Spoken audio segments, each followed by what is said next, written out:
Assalamualaikum. Cikgu nak bincang satu soalan daripada topik pembezaan yang ditanya oleh daripada seorang pelajar cikgu dalam grup alumni peserta bengkel Cikgu Izzuddin. Bobby berdiri di tepi sebatan sungai yang lebarnya 10 meter. Ini lebar sungai 10 meter. Dan ingin balik ke rumahnya di seberang sungai. Bobby dekat sini, rumah dia dekat seberang sungai. Dia boleh berenang secepat 2 meter per saat dan berjalan secepat 3 meter per saat. Bobby akan berenang ke mana-mana titik di tebing bertentangan sungai itu. Maknanya Bobby itu dia boleh berenang dekat mana-mana titik lah. Dia boleh berenang ke sini, dia boleh berenang ke sini atau boleh berenang ke sini. Okey, jadi secara umumnya dia buat satu garis putus-putus iaitu laluan dia berenang. Dari situ dia berjalan ke rumahnya iaitu 10 meter dari titik menyeberangi sungai itu di mana dia mula berenang. Okay, so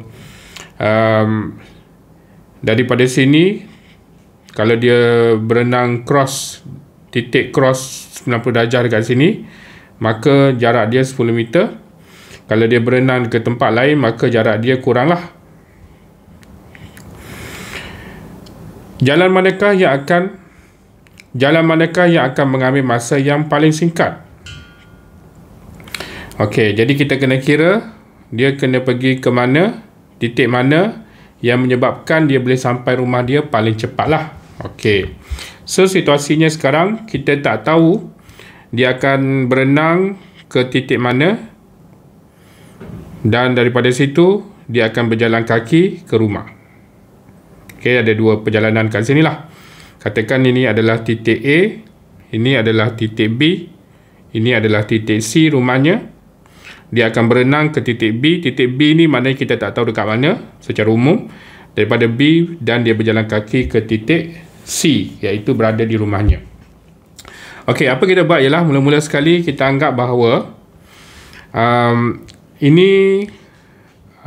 dia berenang ke titik B, yang mana titik B ni terletak X meter daripada titik tegak daripada tempat dia berdirilah. Kalau dia berenang tegak menyeberangi sungai, jarak dia adalah X meter, sini ke sini X meter. Jadi panjang yang ini adalah 10 tolak X meter. Okey, panjang yang ini 10 tolak X meter. Dan ini adalah hypotenuse. Hypotenuse ini adalah punca kuasa 10 kuasa 2 100 tambah dengan X kuasa 2. Okey, hypotenuse ini adalah X kuasa 2 tambah dengan 100. Okey, ini adalah laluan dia bergerak, dia berenang dan dia berjalan kaki. Okey, sekarang kita nak kira apa nilai X. Apa nilai X yang mana dia memberi masa yang paling singkat. Okey, jadi apa yang kita buat ialah mula-mula sekali kita ada dua masa dekat situ lah. Masa dari A ke B, kemudian masa dari B ke C. Okey, dari A ke B dan B ke C. Masa ini adalah hal laju bahagi dengan jarak. Okey, hal laju ataupun laju bahagi dengan jarak. Ini kita guna rumus yang kita belajar dalam matematik, iaitu laju sama dengan jarak bahagi masa. Okey, jarak bahagi dengan masa. Kita balik Masa adalah jarak bahagi dengan hal laju ataupun laju. Kita akan guna rumus ni lah. Laju iaitu jarak bahagi dengan masa. Jadi masa kita ubah sikit. Masa ialah jarak bahagi dengan laju. Jadi cikgu ambil masa dari A ke B adalah jarak dia bahagi dengan hal laju dia ataupun laju dia. Daripada B ke C juga jarak dia per dengan laju dia. Jadi dalam kes ni jarak untuk A ke B adalah punca kuasa 2 guna teorem Pythagoras. Kita nak cari hypotenuse, teorem Pythagoras. X kuasa 2 tambah 100 bahagi dengan laju dia. Dia kata dia boleh berenang dengan 2 meter per saat. Ini adalah dia punya speed of swimming. Dia berenang dengan laju 2 meter per saat. Manakala dia berjalan kaki dari B ke C, Jarak dia adalah 10 tolak X bahagi dengan laju dia iaitu 3. Okey, laju dia adalah 3. So, bahagi dengan 3. Jadi, kita dapat total masa untuk dia dari A ke B ke C, total masa iaitu masa dari A ke B tambah dengan masa dari B ke C, iaitu punca kuasa 2 X kuasa 2 tambah 100 bahagi dengan 2 tambah dengan 10 tolak X bahagi dengan 3. So, ini adalah masa yang diambil oleh Bobby untuk berenang ke seberang sungai, kemudian berjalan ke rumah dia. Total masa. Jadi, kalau kita nak cari masa yang paling singkat, kita akan guna optimization, minimum maximum, menggunakan konsep pembezaan, iaitu dt dx, kita akan bezakan masa kepada x. Jadi sebelum kita bezakan, kita tukarkan punca kuasa ini menjadi bentuk kurungan kuasa 1/2. Okey, yang ini pecahkan 10/3 tolak x/3 supaya senang kita nak bezakan. Jadi kita bezakan yang ini adalah menggunakan petua rantai. Bezakan yang ini 1/2, bawa ke depan. X square tambah 100, 1/2 tolak 1 negatif 1/2. Okey, per 2 ni masih ada lagi. Cikgu tulis kejap lagi. Kemudian bezakan dekat dalam, kita akan dapat 2x. Bezakan dekat dalam, dapat 2x. Per 2 ni masih ada lah. Bezakan 10/3 akan jadi kosong. Bezakan negatif x/3 akan jadi negatif 1/3. So, ini adalah dt dx. Yang mana dt dx ini kita boleh ringkaskan sikit. 2 dengan 2 ini boleh potong. Jadi 1/2 turun bawah. Jadi 1/2 x kuasa 2 tambah 100. Okey, negatif ni turun ke bawah. Okey, turun ke bawah ataupun tak payah turun ke bawah, biar aja kat situ. X masih ada.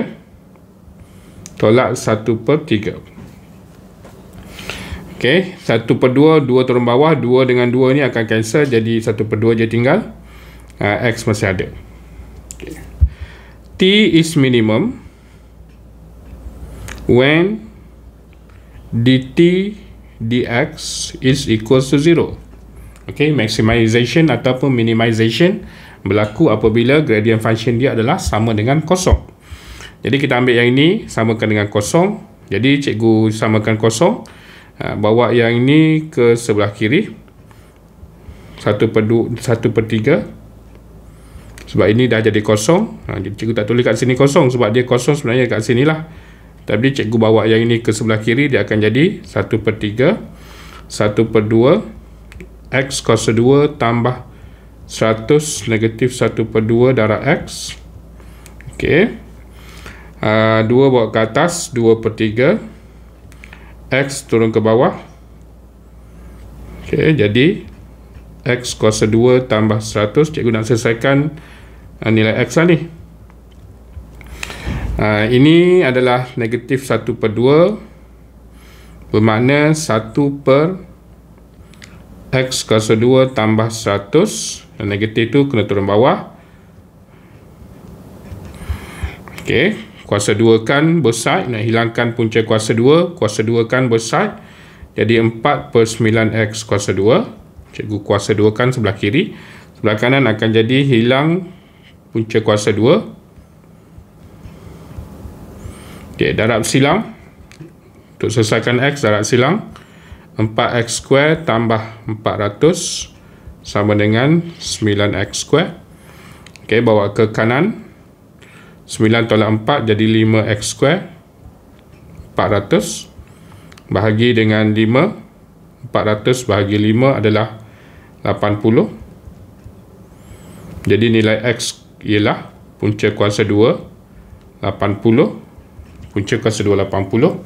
Itulah nilai yang mana ditanya apakah jalan manakah yang akan mengambil masa paling singkat. Jalan manakah yang mengambil masa paling singkat? Iaitu jalan yang jaraknya X meter. X iaitu X meter daripada tempat yang tegak daripada tempat dia berdiri. So, apakah nilai X meter? Punca kuasa 280.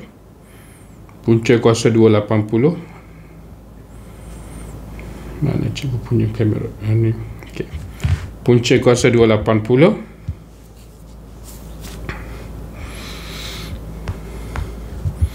8.944. So, 8.944. 8.944.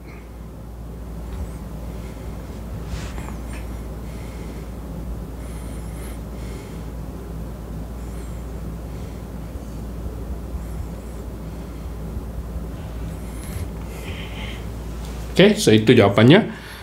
Terima kasih. Assalamualaikum warahmatullahi wabarakatuh.